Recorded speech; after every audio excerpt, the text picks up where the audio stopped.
बंधुगण नमस्कार। मैं ज्योतिष आचार्य सक्सेना जी बोल रहा हूँ। मैं आज आपको संतान प्राप्ति कैसे हो, किन कारणों से संतान प्राप्त होती है और किन कारणों से संतान प्राप्त नहीं होती है, उस टॉपिक पर मैं आपको बताता हूँ। आप ध्यान से सुनिएगा। बहुत से लोगों की शादी हो जाती है, 5-5 साल 10-10 साल हो जाते हैं, लेकिन संतान नहीं होती है। बहुत परेशान रहते हैं वो लोग। तो संतान किन कारणों से नहीं होती है और किन कारणों से होती है, उसको मैं बताता हूँ आपको।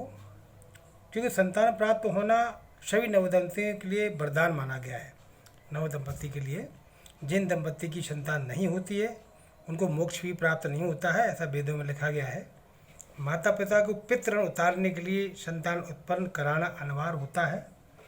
संतान प्राप्त कैसे होगी, उसके लिए हमें कुंडली के पंचम भाव पर दृष्टि डालनी होगी।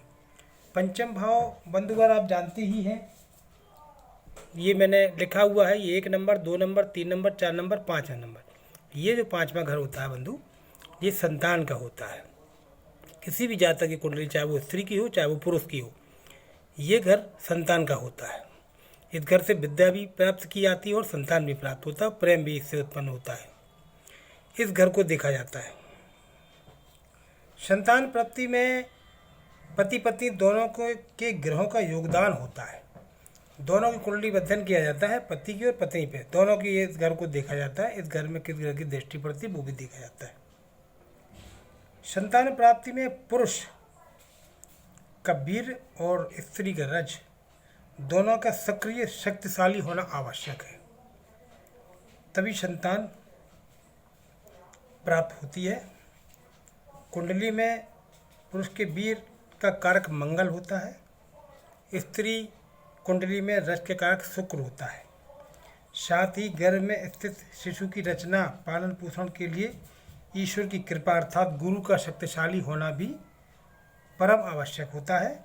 कहने का तात्पर्य है कि संतान प्राप्ति में स्त्री पुरुष दोनों की कुंडली में मंगल, शुक्र और गुरु तीनों की अहम भूमिका होती है। इन तीनों का शक्तिशाली होना परम आवश्यक है। अगर किसी की कुंडली में, चाहे स्त्री और पुरुष में, कहीं कुछ भी कमी है, किसी का गुरु खराब है, किसी का शुक्र खराब, किसी का मंगल खराब है, तो संतान प्राप्त होने में बाधा उत्पन्न होती है। मान लीजिए पुरुष की कुंडली को हम देखते हैं। अगर किसी पुरुष की कुंडली में शुक्र ग्रह जो होता है वो कमजोर है, दुर्बल है, शत्रुओं से पीड़ित है, तो उस पुरुष की कुंडली से उसकी पत्नी की कुंडली का भी असर पड़ेगा। उसको रज संबंधी समस्या होंगी, क्योंकि पुरुष का अगर शुक्र कमजोर है तो उसकी पत्नी पीड़ित होगी। अगर पुरुष का मंगल कमजोर होगा या दुर्बल होगा, अशुभ स्थिति में होगा, तो पुरुष के वीर में दोष उत्पन्न होता है। स्त्री कुंडली में अगर हम देखते हैं तो शुक्र अगर कमजोर है तो स्वयं के रज में विकृति होगी।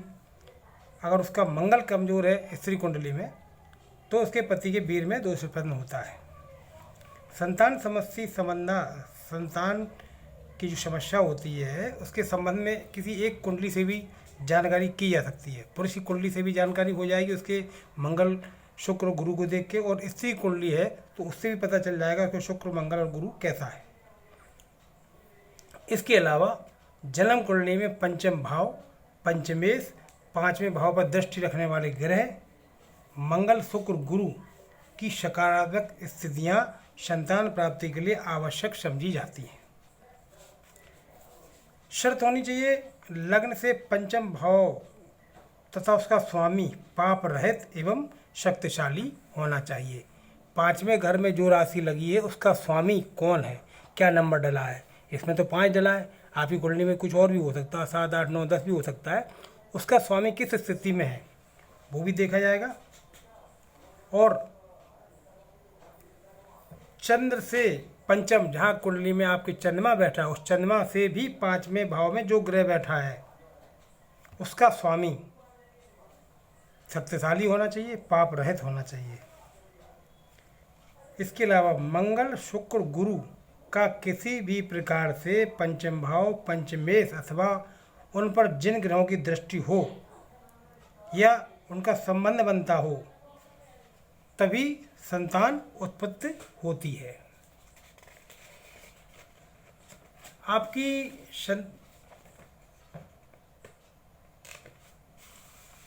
तो बंधुगण, किसी भी कुंडली का अगर अध्ययन करेंगे आप तो उसमें देखेंगे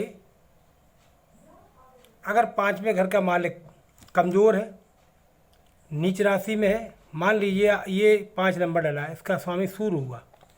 सूर्य अगर नीच राशि में बैठा, यानी सूर्य यहाँ का मालिक सूर्य अगर आपके 6, 7 है, 7 नंबर पर बैठा है तो सूर्य नीच राशि का हो गया, तो भी संतान उत्पन्न होने में दिक्कत आएंगी। इसके बाद गुरु ग्रह, मंगल ग्रह, शुक्र ग्रह, इनको भी देखना पड़ेगा। अगर किसी पुरुष का शुक्र नीच राशि में बैठा है तो भी संतान में दिक्कत होगी। मंगल अगर नीच राशि में बैठा है, मंगल खराब स्थिति में बैठा है तो भी दिक्कत होगी। तो इन तीनों का प्रबल होना अत्यंत जरूरी है। अगर कोई भी ग्रह खराब है इनमें से तो उस ग्रह का उपाय आपको करना होगा। शुक्र अगर खराब है तो शुक्र से संबंधित उपाय आपको करने पड़ेंगे। शुक्र अगर नीच राशि का बैठा है तो उसकी शांति कराइए। मंगल नीच राशि में बैठा है तो उसकी शांति कराइए। गुरु नीच राशि में बैठा है तो गुरु का व्रत रखिए या गुरु की शांति कराइए। अगर आप किसी ग्रह की शांति नहीं कर सकते हैं, नहीं करवा सकते हैं, तो आप उन ग्रहों का व्रत रखेंगे तो भी आपका काम पूर्ण हो सकता है। गुरु अगर खराब है, आपका 5वें घर का मालिक खराब है, तो जैसे गुरु खराब है तो गुरुवार का व्रत रख सकते हैं आप। मंगल खराब है तो मंगलवार का व्रत रखेंगे तो आपको लाभ मिलेगा। शुक्र खराब है तो शुक्र ग्रह का व्रत आप रखेंगे तो आपकी ये समस्या का समाधान हो सकता है। आपको देखनी पड़ेगी दोनों कुंडलियाँ। मैं आगे और डिटेल में बताऊंगा कि किस ग्रह से क्या आप कर सकते हैं। अगर स्त्री कुंडली है तो उसको देखिए, उसमें कौन सा ग्रह खराब है उसका व्रत रखिए। स्त्री व्रत रखेगी या पुरुष व्रत रखेगा। और दोनों जातकों की कुंडली में अगर खराब है ग्रह, गुरु ही खराब है, तो गुरु का व्रत अगर पुरुष रखता है तो उससे भी संतान उत्पन्न हो सकती है। गुरु को प्रसन्न करेंगे।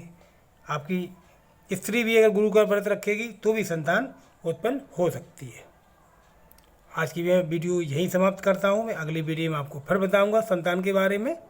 नमस्कार। अगर वीडियो आपको अच्छी लगी तो आप इसको सब्सक्राइब कर सकते हैं, लाइक कर सकते हैं। धन्यवाद।